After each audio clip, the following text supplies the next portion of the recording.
I'm Shannon Moreno, CLC specialist with Texas System of Care. This is our 5th episode of our podcast series on working with youth with intellectual and developmental disabilities.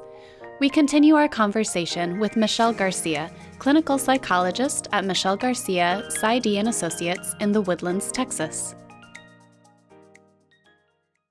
Do you have any advice for mental health workers who may be listening to this and may be thinking, well, I would love to do better with this population, but I work in a really large mental health agency, and, the structural stuff we were talking about before as far as billing and like productivity requirements and all of that, I'm just not going to be able to do these creative things that are being talked about. I hope that some higher ups, make some changes so I can do that. But like I, as just one individual worker, I have to meet my productivity. I have to meet the time crunch. Do you have any words of advice for someone in that situation? What can they still do in their position to improve their competency in working with this population and still find within the role that they have, still find those little creative ways to better meet the needs of the population? So for mental health practitioners, the awesome thing is we all have to do continuing education, and that's a part of keeping up our licenses. And so I think that's one avenue. If somebody says, hey, I want to improve my competence and I want to do a better job of it, as you said, people with disabilities are going to interface with every part of life. They are going to be at the grocery store, at the hospital, in the mental health clinics, at the physician's office. They are human beings like every single one of us. And so the competence is needed because in order to do a good job and make sure that the resources are there, I think that's one of the big things. So there are constantly various conferences, webinars, continuing education articles that can be sought and that can be used towards meeting continuing education hours. That's one way. The other thing is tapping into some of the larger organizations who do networking events to get to know, okay, if I, let's say, don't have the time or it impacts what I'm supposed to be doing for some reason, then at least I know where to refer. I know at least, let's say, 3 organizations I can refer this person to, and I know they'll be able to meet their needs or they'll be able to direct them in the right place. So attending something or even going out, I often will go out and meet somebody for coffee, or I'll go to their office.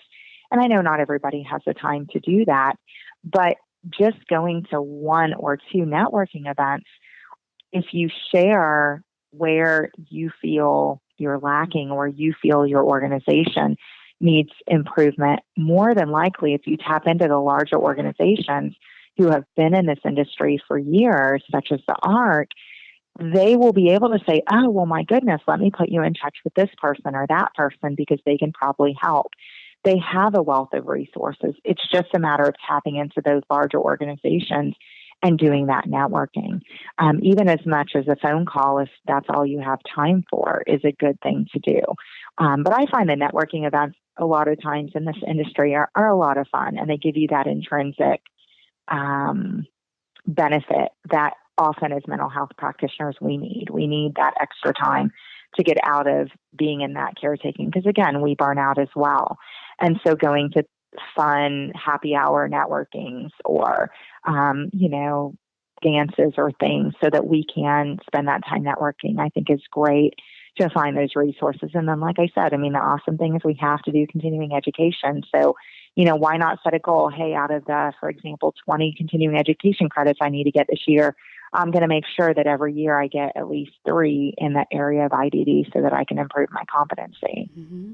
And another great thing about that is that information can then, of course, be shared, at the larger agency, and agencies that have a lot of these constraints as far as, the time that their workers really have for different services and, everything has to be billable and, so on and so forth. There can still be creative ways, like you brought up before, if some agencies with similar focus can come together and kind of pool their resources. But then also in these larger agencies, perhaps among the supervisors, there's a little bit of dividing and conquering. If the agency realizes that they have some needs regarding cultural competence, one supervisor focuses on learning more about the resources in the local community for this specific population, and another supervisor can take on learning about the same thing for another population after, maybe they've identified that they have some needs.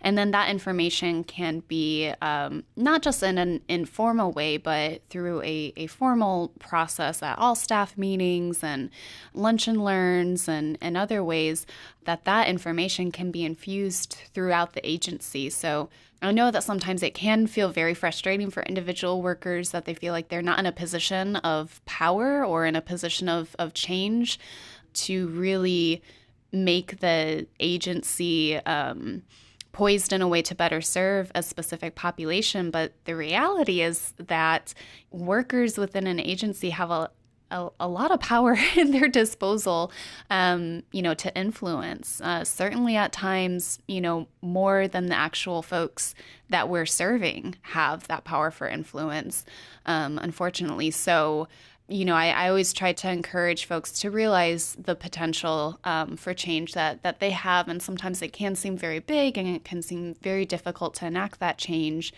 But I love your suggestions for just getting out there as you can and seeing what's out there, networking with folks, realizing what resources are already available in the community. Because you're right, oftentimes there are different groups that are working towards the same things, and they just kind of need to connect and realize that. So earlier, we were talking a little bit about the need for sexual education with this population, and you mentioned briefly a bit about the potential for victimization. And I think that that's something that maybe there's a little bit of growing awareness about, but a lot of folks may not necessarily realize the potential for persons with IDD to be victimized in this way. So I know that you have a sex ed curriculum that you use. Can you talk about that a little bit? Sure. So up in Pennsylvania and actually nationally, we are finding more and more situations where persons with disabilities are either ending up in the criminal justice system as a victim or as a purported perpetrator.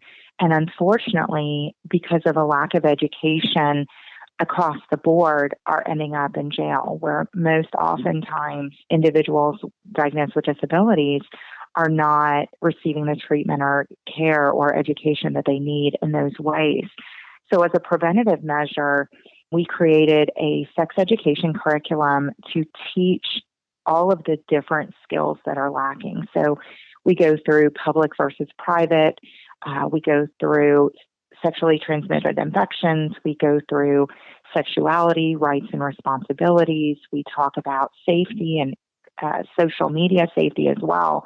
And so we cover about 16 different topics, and it's for individuals who are unable to communicate verbally all the way through individuals with mild impairments or Asperger's or bipolar, ADHD, etc.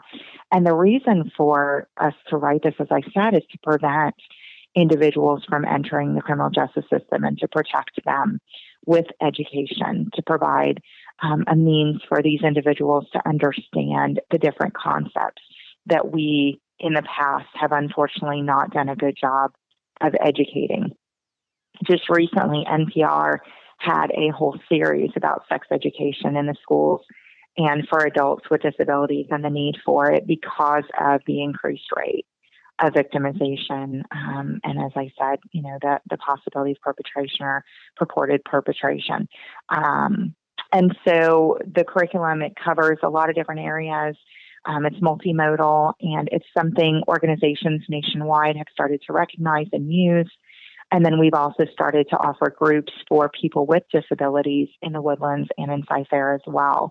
Again, we are just really trying to answer the nation's need for this to help protect individuals, and even have done some research related to trying to write a journal article related to the curriculum, because one of the things that's different about our curriculum as well is it is outcomes-based. So we look at statistics of whether or not it's working. and has had positive results in that realm. So we were looking at the research, doing a journal article, and what it looks like is not only are many states not touching on this education in special education, but when they are, they're not using programs that are outcomes-based. They're not using programs that can be used for all levels of severity. They're not using comprehensive programs. And unfortunately, because they're not, the statistics are not changing in the ways that they need to. Programs really need to be comprehensive and outcomes-based so that we can see that difference being made. And we need to be using it for individuals of all ability levels. Because again, we've got to do something about this increased risk. As we talked earlier, a lot of times caregivers, whether it's teachers or loved ones or direct care staff, tend to try to think about individuals being in a bubble. And unfortunately, what we know is that individuals with disabilities require more care, more assistance, and in fact are not in a bubble. Not to mention the recent change of moving day programs to being out in the community with other individuals without disabilities and inclusion in schools. And so in fact, individuals with disabilities cannot remain in a bubble. They are at increased risk, and we've got to do something about it. And so this curriculum has been our answer to that significant problem that has, again, been talked about recently with NPR and some other sources. And so this idea of sexual education with folks who have IDD, it's both a quality of life thing as well as a safety thing. Quality of life as in, like we've been talking about, you need to look at the whole person, and folks absolutely do have sexuality, and just because you have IDD doesn't take that away. And persons with IDD, just like anybody else, are going to want to have romantic relationships. They're going to have crushes, may want to enter into a long-term relationship, perhaps not, just like anyone else. So it's that quality of life piece. But as you said before, it's also the safety piece of the high risk of being a victim or potentially, as you said, a purported perpetrator, in part at least because of not having knowledge, of not having the education of what is safe and what is appropriate. So it's an incredibly important topic, and I'm glad that you and your folks are delving into this issue. Well, Dr. Garcia, thank you so much again for your time today and having this conversation on working with youth with IDD. Really, really appreciate it. Thank you for having me. I hope you enjoyed today's CLC podcast. If you have any questions on how to bring CLC initiatives into your local system of care community, please feel free to email us at info@txsystemofcare.org.